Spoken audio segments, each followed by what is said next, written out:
স্বরচিত কবিতা পড়ছি আমি, কবি Argha Sen. Look through, college square পাড়ায়।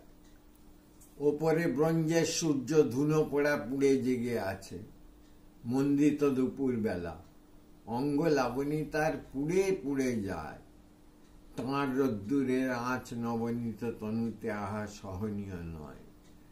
বেলজিয়াম কাঁচের মতো স্বচ্ছ আর নীল চোখে দেখলে আমাকে মুহূর্তে তন্মাত্রই ভুরুটানে সম্বিত ফিরেছে আচম্বিতে।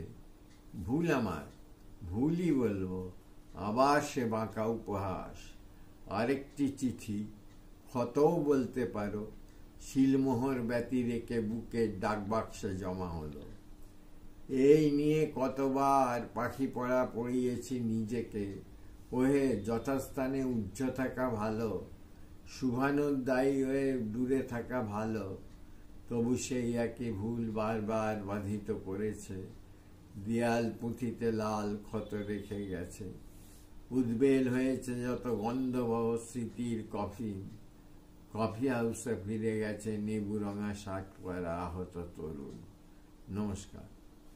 স্বরচিত কবিতা পড়ছি আমি, কবি অর্ঘ সেন। দৃশ্যত, ভ্রুপল্লবে ডাক দিলে দেখা হবে চন্দনের বনে। চন্দন কোথায় হায়, কত দূর, ইদানিং দেখা হয় রেলের স্টেশনে। বনানীর ক্ষেত ভুলে অবিমিশ্র ছায়া দেয় করগেট শেড। ফরাসি পারফিউম তীব্র পার্শ্ববর্তী নির্রস্ব রুমালে শাড়ির ভাঁজে। গন্ধে ঘামে অভিনব সংমিশ্রণ। খুঁজে ফিরি শিকড়ের মূল, কায়েমি কংক্রিটে গাঁথা সমান্তর প্ল্যাটফর্মে। তন্মুহূর্তে হঠকারিতায় হুড়মুড় করে ট্রেন এসে পড়ে। শান্তিপূর্ণকালের ঝাপটা লাগে গায়ে। কোথা পাবো মলয়ে বাতাস।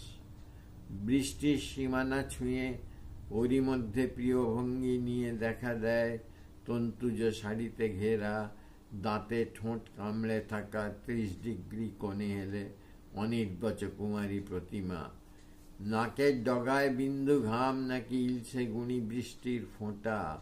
অদ্ভুত লঘুতা নিয়ে উঠে গেল ভিড়ের কম্পার্টমেন্টে। জাদু জানে নাকি? তবে আমি সভূমে প্রবাসী জেনে ডেকে নেব বিহ্বল চন্দনে। নমস্কার।